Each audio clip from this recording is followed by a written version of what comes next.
Today, I'm delighted to be speaking to Andy Kaye. Now, Andy is Senior Account Director at Mr. B and Friends, one of the UK's leading independent brand strategy and design agencies. I've asked Andy to talk to me about his role and the tips for success for working in an account management role, particularly in a strategic branding agency. So a very warm welcome, Andy. Thanks very much, Jenny. Really honoured to be invited to join you. Well, I'm delighted that you've taken the time to join me today. So thank you. Do you want to just kick off by telling us a bit about you, your role at Mr. B, and what you did before as well, how you got to Senior Account Director? So I'm a Senior Account Director at Mr. B and Friends, which means I am responsible for leading and growing a portfolio of clients and also leading and working with a team. I've got a senior account manager and an account manager currently working in my portfolio. And really, our role is to be really valued client partners. We work with clients to understand their immediate and their broader challenges, and we want to look at how we can find the right solutions to overcome them. Just out of interest, because I'm aware that I asked you about 3 questions in one. Before you joined Mr. B, were you in account management in other agencies, Andy? What was your career path to get to Senior Account Director? Yeah, I had a really varied start to my career really within account management. When I left university, my experience of professional world really was mainly in hospitality.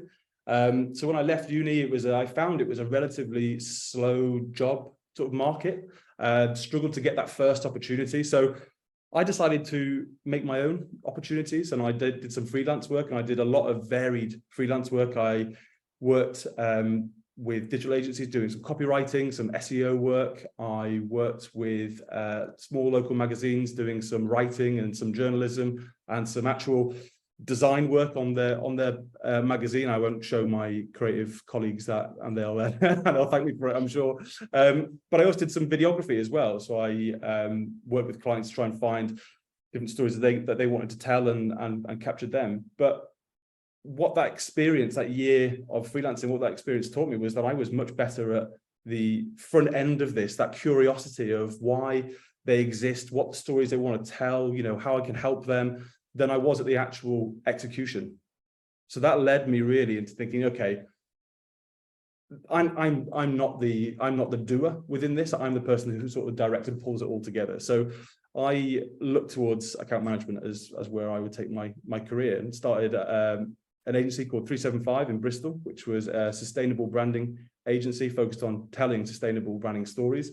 I started as an account executive. I was there for 2.5 years, and then moved to Mr. B and Friends. And since I've been at Mr. B and Friends for the past just over 7 years, just recently celebrated 7-year anniversary at Mr. B and Friends, and I've grown there from account manager to Senior Account Director today. Amazing journey. So you've been there 7 years. Now, Mr. B and Friends is obviously very, very well known. And because of the work that you do, you work with some fantastic brands and very strategic work. So how is Mr. B different to other agencies, and what kinds of work do you tend to do with your clients? Yeah, it's a really good question, and it's one that I have a relatively limited experience with my work. I've worked in 2 agencies, so I'm not sure I can guarantee that Mr. B and Friends is different because of this. But really, we put the strategy at the heart of everything that we do. We really look to find the truth in our clients and what their challenges are. So we really work with organizations to make them become brand-led businesses. So not just branded, so not just creating a logo or a visual identity or a strapline. We first of all look at really getting into the bonnet of who they are, why they operate, why they're on this world, why they do what they do, what their ambition is, what they're passionate about. And that's what we really sort of dig into first, to find out, what fuels them as a business. What, if they could pick one thing, what is that passionate thing that they're trying to achieve for the next sort of 5-10 years, or what they want to be remembered for. One of the pieces of work that we often do at our initial brand strategy workshops is we ask our clients in a relatively morbid way, but it's quite a fun way, to write their own obituary, for if their business wasn't here anymore, what would it say? What would it say? What would they be remembered for in 10, 30, 40 years time, for what they've done and what they've left on the world? So it's a really good starting point for us to get really into understanding why they exist, what they're about, and that helps us to fuel an organizing thought that's built from truth, something that really resonates with not only the leaders in a business, but with everybody within that business. It's so important that when people come to work, they know why they're there, and it's a message that resonates both internally and externally. We create these organizing thoughts that then drive everything we do from a creative perspective. We look at then, what is their organizing thought? How do we bring that to life through a manifesto that's rallying and inspiring and engaging? And then from there, what does that look like in their messaging, in their brand world and their visual identity and their logo and their communications? I think I love that you've explained it so well, Andy, because I think as someone in account management in such a strategic agency, you get to what I call work upstream with clients. So you're working, as you said, with senior leadership teams within client organizations on, why they do what they do, on the real business strategy. So you need to understand their business, and then everything else falls down from that. Whereas some people in account management work for it in quite a tactical way with clients. So you have that benefit of seeing the whole picture, that kind of umbrella view. So tell me, within the organization, within Mr. B, I understand that you have a strategy team. Yeah. So tell me a bit about how the account management works with the strategy team. Where is there overlap? What are some things you're expected to do and they're expected to do? Talk to me a bit about that, sort of the way of working. That'd be quite interesting.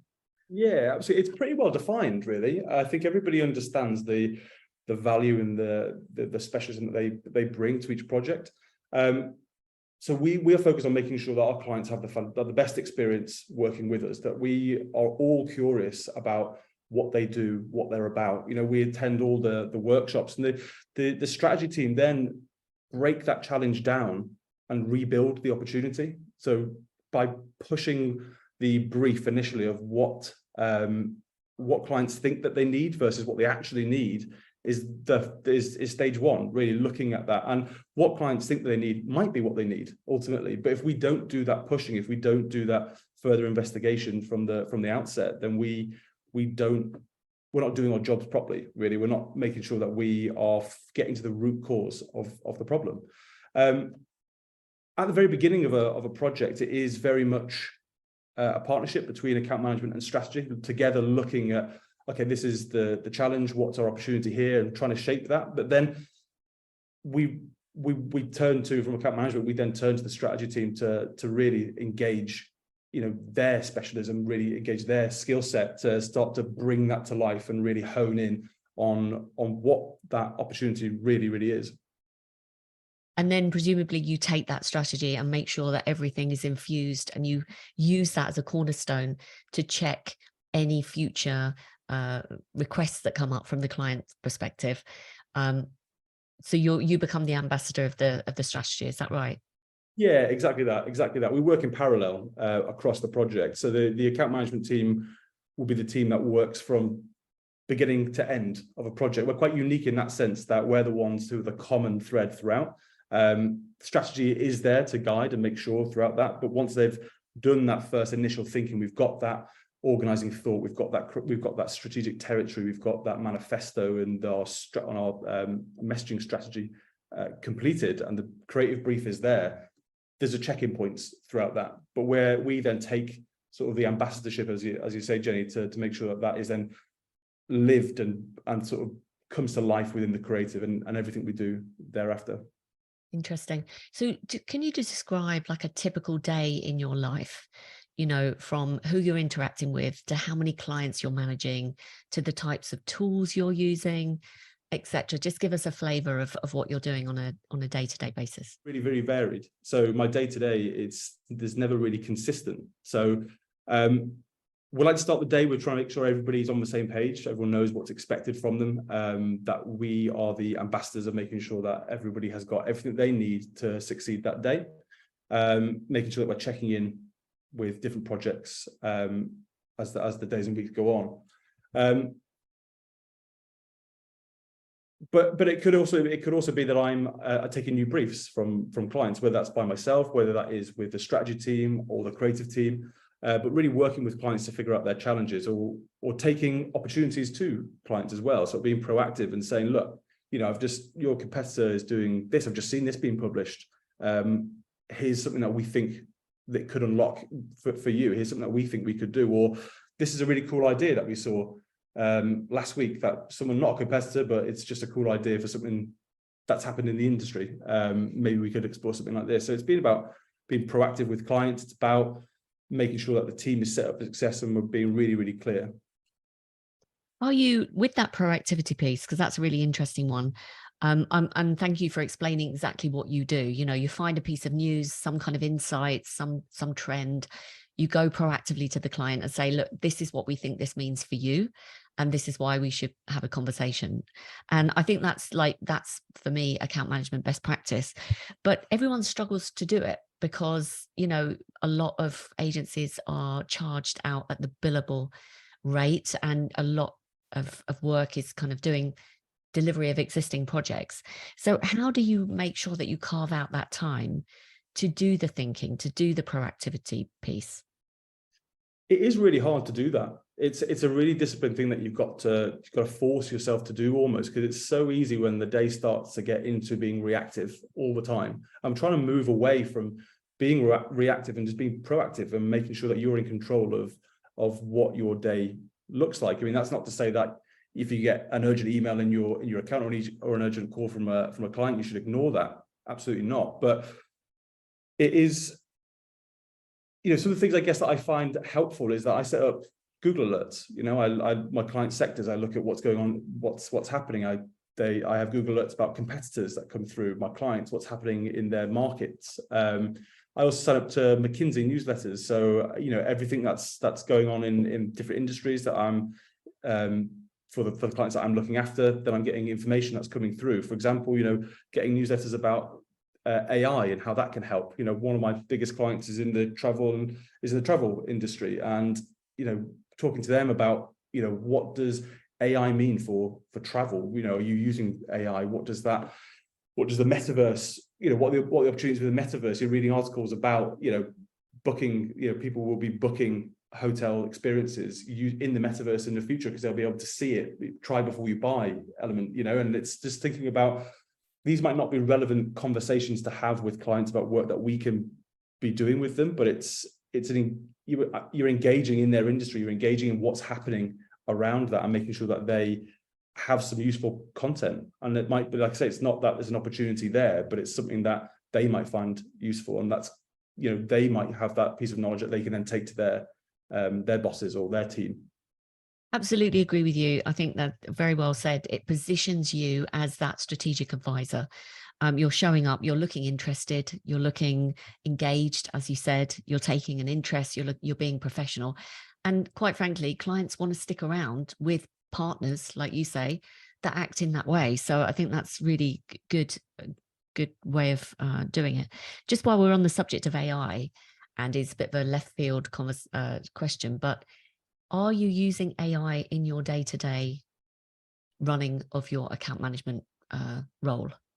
I'm not. No, I'm not. But I think that will change. I think that it makes no sense for me not to. But using AI to research and find those nuggets and find that information on what's happening on a weekly basis or a daily basis is going to be massively helpful. And to your point, Jenny, when you were saying that not everybody can find the time to do that, AI does that for you then. And this is not about chargeable time. This is not about making things easier for you so you can charge a client more. It's not about that at all. It's about making your life easier so that you can still get the data you need without having to trawl through lots of different sites, lots of different articles, lots of different news sources. Totally agree with you. I think it's going to be part and parcel of what we do on a day-to-day basis. Tell us about how much you get involved in forecasting for the agency, Andy. Yeah, very much involved in that. Yeah, at the start of every financial year, we will be predicting what we think each of our client portfolios will contribute to the agency performance.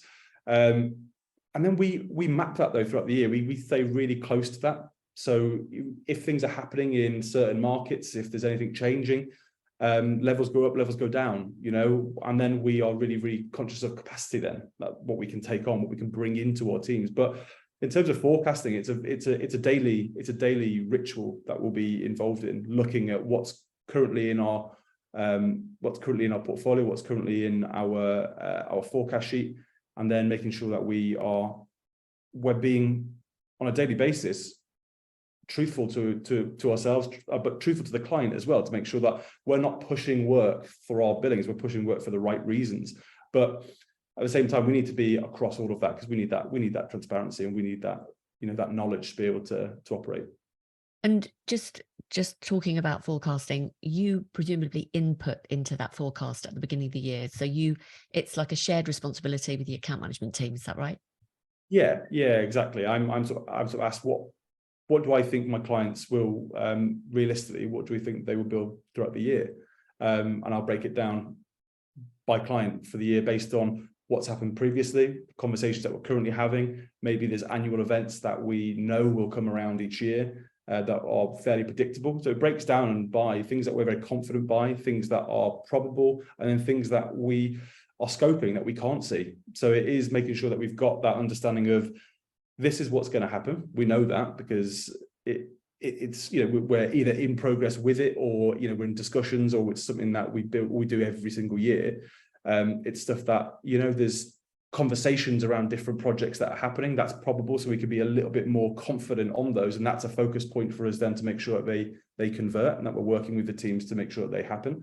And then there's the opportunities that we maybe don't even know about. These are the proactive opportunities that we're thinking about on a day-to-day basis with the strategy team, with the creative team, thinking about what we can be doing that's going to benefit our clients. It's not about what can we be doing to bill more work. It's about what can we be doing that offers value to this relationship. How do we share our ongoing value and be that really be that partner, that client partner. I think what you're describing is a role particularly that I see more and more with senior account people.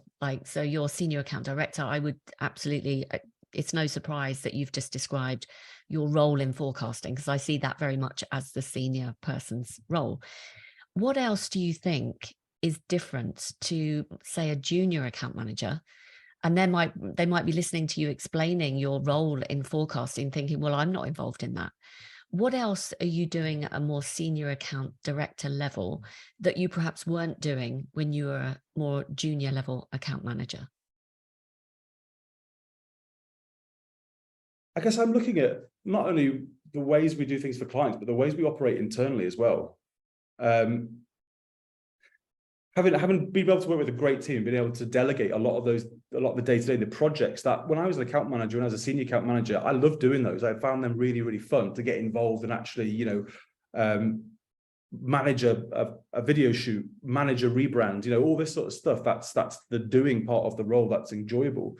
But now, I have an opportunity to still keep my hand in and do that and help coach and guide the team. But I also have the opportunity to think about, okay, what are we really good at? What are we not so good at? And what do we really need work on? And looking at those things to be able to support the teams so they have the right tools. Briefing, for example. What are our briefing templates doing? Are we inspired to write the briefs? Are we coming to those every day and thinking, yeah, great, I know exactly how to do this. I know how to inspire the team, because that's the role of them, right? It's not just about passing on information. It's about inspiring and engaging our teams to really engage with the challenge and want to create something amazing, want to walk away from the day and think, yeah, I've made something that wasn't here before. And the way we do that is, well, it starts with the way we approach a brief. So we're looking at moving away from typical sort of Word doc briefs, and how do we make that more engaging? How do we make it more interactive? What's the role of the CS team within that, making sure that we're really, really engaged in it? Like I say, it's not just about passing on information. It's about really, really engaging with the task, with the challenge, and making sure that what we are giving to our strategy and creative teams is the best start they can have. You know, it's starting from something that's really creative, really, really fun. They can see that the work has been done. Well, there's some work being done. You know, we're not solving the problem, but we're providing the challenge for which the problem needs to be solved. Interesting. So you're moving away from Word docs, and what are you making it more of an immersive experience when you brief the team, like more experiential kind of thing? Describe to me what that would Yes, manifest into. sometimes, yeah. So we've maybe from a more functional perspective, it might be that we use Miro boards instead of Word docs. I know that's a relatively small sort of change, but it allows us to be able to embed video, embed references, make things a working document. From there, that's where the start of a concepting phase can happen. Our territories are there. It's all in one place. You know, we've contributed straight away to the creative space that we're going to be developing in, that we're going to be working in. But in terms of the experiential briefings, we had a project that we worked with an airport bus company at one point, and our campaign was, or the challenge was, we need to get more people using the bus. We need to get more people using the airport bus to and from the city. And our briefing took place on the bus. We took the creative team, the strategy team onto the bus, and we did that journey from the centre of town to the airport and back again, looking at the opportunities that are there. So where are we? We're in the space where our target audience are going to be.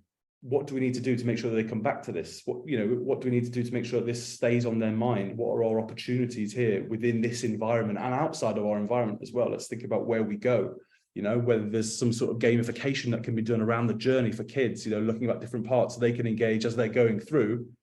They can see what they've engaged with before, you know, or seen before on an interactive map or whatever it might be. So there's different ways that we can do it and make it more engaging. So from the start, we're projecting ourselves into that space. Love that. That's such a good example as well. So yeah, thank you for explaining it. And also, I think, you know, you're ultimately immersing yourself in the client's customer, because that's all frankly that the client is bothered about, is their customer.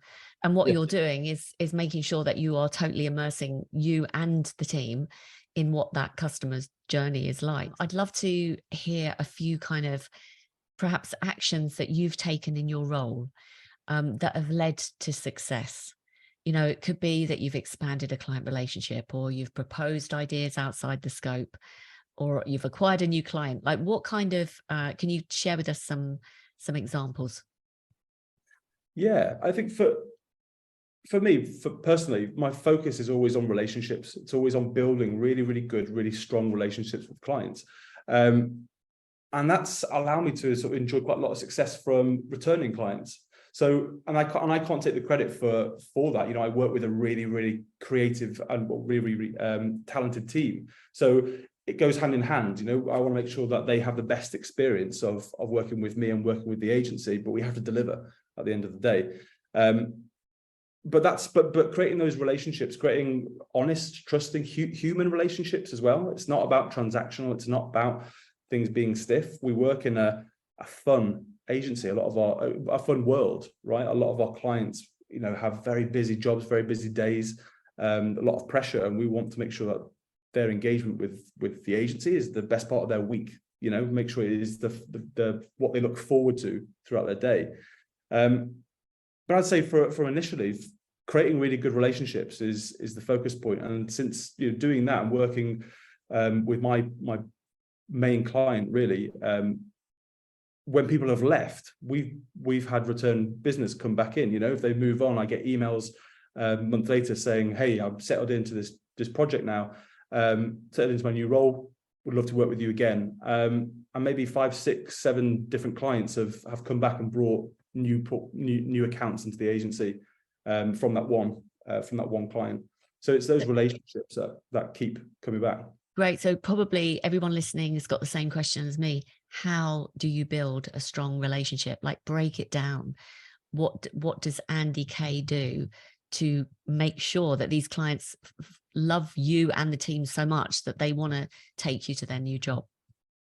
I think it's about engagement. I think it's about being true and honest, and I'm making this not a professional stiff relationship. You want to show some of yourself, some of your personality, some of your vulnerability as well. Humility goes a long way. It's really important to be a human being in front of people. I think it's about engaging with their challenge, making them feel special, making them understand that what their challenge is exciting and relevant and true. Yeah, so early on in my career, I was given some advice actually by Simon, our CEO, and he said, you don't have to love what the client does, but love the challenge. And that's advice that's always resonated with me. And that, I think, is something that I always take into every client meeting that I have, every opportunity, every discussion about a new brief or a new project. It is all about, okay, I don't have to love what we're doing here. I don't have to love what the client does and what their world is, but what I will love is that challenge, is helping them achieve what it is that they're trying to achieve. And that really energizes me. I think I find that really, really energizing. I think because I'm genuinely interested in that, I think that is massively that resonates massively, I think, with people. Then it's not just okay, yeah, we'll do that, we'll look at this. I'm curious, I'm poking, I'm really wanting to find out more. I'm asking lots and lots of questions. I think sometimes there's a bit of a nervousness to ask lots of questions because you don't want to sound stupid or get the wrong answer, or be seen to not know the right answer. But for me, at those early stages, being wrong is just as important as being right, because you all you're doing is just, you're closing that gap of what the opportunity is. Because if I've asked those questions now, it means when I'm briefing the team, when I'm talking to the team, that focus is much more razor sharp, much more directed in what the challenge is and what we're looking to solve, than a really broad challenge that could lead us anywhere and is going to waste clients' time and budget. And that's my responsibility. When clients want to work with us, they're entrusting me to spend their money well. They're entrusting me to make sure I've got the right people on the right job. I've understood the challenge. I can communicate that properly. And that really is one of the fundamental things. I think it's really engaging with that challenge and really being curious and inquisitive and just take that time to really love that challenge. It's fun at the end of the day, and it doesn't matter if client says no, it's not that, you've misunderstood. Great, okay, so tell me where I've misunderstood. If it's not that, what is it? And that's a really good way of doing it, because it means that you're giving yourself permission to get things wrong. You gotta, it's really important to not be too hard on yourself with those things, because you're not the smoking gun, right? You're not the one that's going to come in and solve it all straight away. You're the first creative person that they're going to speak to. I think it's important that we see ourselves as creative people. We work in a creative industry, and no matter how creative we think we are, clients think we are, because we are the first people that they speak to within a creative agency with a problem that needs a creative solution. So I talk to our team now about reframing our viewpoint of what we do and how we are and who we are as account managers and client services members of the client services team as creative consultants. So as a creative consultant, what do we do? And that's not about us solving the problem. That's not about us taking anything away from the creative team or the strategy team. We know that they will do this far better than what we could, but it is about being able to get the right people together to ask the right questions at the right time. That's consultancy. That's making sure that we understand the challenge. It is asking those questions. It is making sure that we are setting our teams up for success and our clients up for success as well. Making sure that we are that partner. And by being a creative consultant, reframing that position, I think it elevates your role for yourself as well. I know it does for me, certainly. When I think about this, and I think, well, I'm not just here to take notes. I'm not here to be the money person or the note taker or send the emails at the end of it. I'm here to add value. And I do that by being a creative consultant, because I'm experienced, I'm engaged, I'm passionate about the challenge and what we do. I'm going to bottle that bit up and use it as a quote. I think what you've just said absolutely rings so true. And I think you're right. How you see yourself differently totally comes across with your client relationships. And Andy, you literally came alive when you were talking about that. So I can see that you genuinely love the challenge. You genuinely are coming across to your clients that you care about what they care about. And, you know, using words like being really honest, being vulnerable. So you're not going to have all the answers, but it's your job to ask the right questions. Yeah. So I think there's a lot that people can take away from that and apply it in their own relationships, because clients can sense if it's genuine, and it clearly is with you because it does light you up. Yeah, and it's taken me a bit of time to get to that point of why do I do this? You know, what am I passionate about? And I am passionate about the challenge. I'm passionate about being a part of a team that's creating something, that's, you know, that's creating something that wasn't there before, that's solving a challenge through creative solutions. I think, you know, when you're looking at your role as in the client services team, there's so many things that we have to do day to day, you know, that is build our relationships, make sure we're on top of all the timings, make sure we're delivering our projects really, really well, make sure we're communicating clearly to the teams internally and externally. Supplier management, it might be, you know, making sure we're over the finance, making sure our admin is up to scratch. But I think focusing on one thing that gets you out of bed in the morning, that really is your that's your passion point within your role, that then makes sure everything else falls into place. I find anyway. So for me, it was, I was asking what is it that I'm passionate about? What is my point of differentiation? And it is the challenge of being a part of that creative process. And I know that the other parts are massively important, and I still do them, and they're still a big focus of my day. But giving me that spear point always helps me, because if you're going in thinking, okay, I've got to do all of this 100% perfectly every single day, you're going to burn out. You're going to get really so fogged up you can't focus on what it is that you're looking at. Now, it might be that you're passionate about getting jobs over the line. It might be that you're passionate about new business and getting wins in, and that's great. If that's your focus, and that's what you want to focus on every day, is okay, new business, I want to focus on this opportunity, I want to be proactive, that's my in, then great. That gives you real clarity on how you're going to focus, knowing that you've got all the other things to do as well. But if that's what your personal mantra is going to be, that you focus on new business and new projects and being proactive, then that's great. But for me, what works in my world is that engagement with my clients and their challenges. I think that's great. How did you get to that point of self-reflection? Like, what made you ask yourself that question? You know, was it that you reached a point of burnout, or was it just because maybe you're exposed to this strategic thinking and these really deep questions that you ask clients, that you started asking yourself the same questions? Like, what, maybe I'm giving you suggestions, but I'm just curious, because I think that's a good exercise actually for everyone to do in account management. What actually gets you out of bed? So Yeah. what led you to ask yourself that question? I think in my early career, I was heads down a lot on delivery, you know, making sure that I'm getting stuff out, making sure that I'm a really safe pair of hands, that clients can trust me. So when I say I'm going to do this, or if I say I don't know the answer, but I will, they know that I'm on it.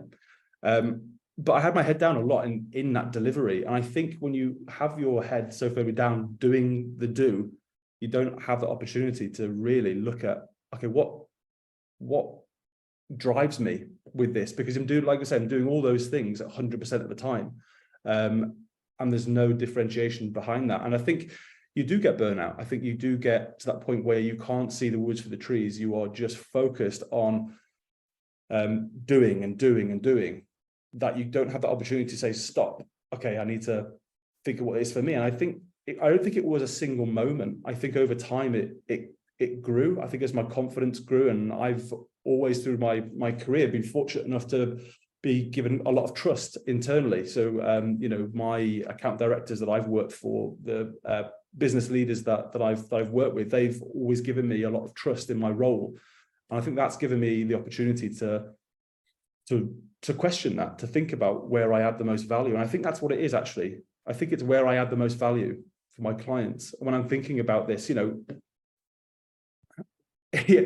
the admin side of things is not something that I get out of bed for. You know, it's just not. I'm not great at it. I'm not disciplined enough to do that. But clients know that they're going to get a good product because I'm going to be engaged with it, and everything else will happen. It's just not my focus point. But I think it was just from moments of reflection of really seeing where I add that value and having those opportunities to lead those conversations and notice what you get excited about. If I'm there, if I'm at the office late, or I'm in the office on a weekend, or whatever it might be, because I want to be, because I want to make sure that I'm engaged with this, then that's the reason why, isn't it? That's why I'm there. And I love the creative challenge. I love that product. I love working with the strategy team, with the creative team, being part of a creative team that's delivering something.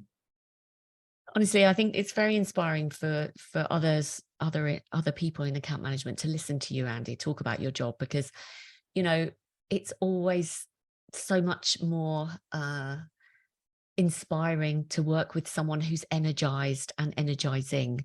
So I love that you've done that self-reflection. I think, you said I've been fortunate that people have given me the trust. I think you earn the trust. So whatever you were doing what you said you were going to do, and you've built that trust with people so that they've given it to you. So well done, you. And then focusing on where you add the most value and what energizes you. So lots of tips there. What other tips can you share while we're on tips? Is there anything about how you organize yourself, how you organize your day, how you handle, I don't know, challenging client relationships or difficult conversations? Anything you can share in terms of other tips? Yeah, it's a really good question. I think that with tips, I think we work in an industry that's fun. We work in an industry that is great to be a part of creating something. It's great to be part of that creative work, and we're not saving lives. So I think a big part of my day really is that self-reflection around, okay, just pause. I can't do anything well if I'm getting stressed, getting worked up about something. I need to take that time to just breathe and just walk away. And we work with really talented people that have had lots of different experiences. So trust in your team, ask your team, a solution that you're really struggling to get to in your own mind, or it's a really hard and tricky challenge in your own mind. For somebody else, they've done it 10 times, and they're really, really experienced at it. So put yourself out there. Don't work in a cocoon. We are a team, and the only way that you sort of build that team, you recognize that team, is if you ask for help, if you're vulnerable and you support each other. And I think that's a huge part of what I'd say as a tip is to be a team. Don't focus on feeling that you're the only one who can solve this problem. I've definitely been guilty of that in the past. I've definitely, sat on problems and thought, oh, how do I solve this? This should be mine to solve. And that's probably at the detriment of projects and relationships. What I should have done was go to my team and say, I've got this problem. I'm really, really struggling to solve that. I can't, can we just chat about it? Can we talk about what we're going to do to overcome it? And it might be a 5-minute conversation. It might be someone says, I can do that because I'm doing this and this for them as well. So let me pick that up. Or it might be a case of sitting down for an hour with a team and working out what the solution is going to be. So yeah, I think, but within your internal team and with your client team as well, I think if things aren't going well, that's totally fine. That happens, right? Give yourself a bit of a break and find a solution. It doesn't have to be dead right, but honestly with clients early to say, okay, we've hit a bit of a roadblock here. We're not going to be able to deliver what you wanted today, but what we are going to deliver, and these are the reasons why, but what we are going to deliver is this, this, and this, which will help you see where we're going. We're not squirreling ourselves away here. We're sharing. We're making sure we're being honest, and we're building that partnership, that relationship that's two-way. So I think for me, really, it is about communication. It is about not thinking that you have to solve everything by yourself. Work with the team, and it doesn't have to be within your account management team. It can be anybody within the agency. It can be strategy, creative, ops. Wherever the creative ideas and solutions and experience and different points of view and perspective come from everywhere. That's such good advice, with in terms of being honest, open, building relationships, keeping the communications open, and asking for help when you need it. Anything else when it comes to avoiding difficult client conversations? Is there anything that you've done over the many years of being in account management that have mitigated against the difficult conversations that we end up having? Anything that you do differently that you could share with anyone else? I'd say timeliness is massively important with that.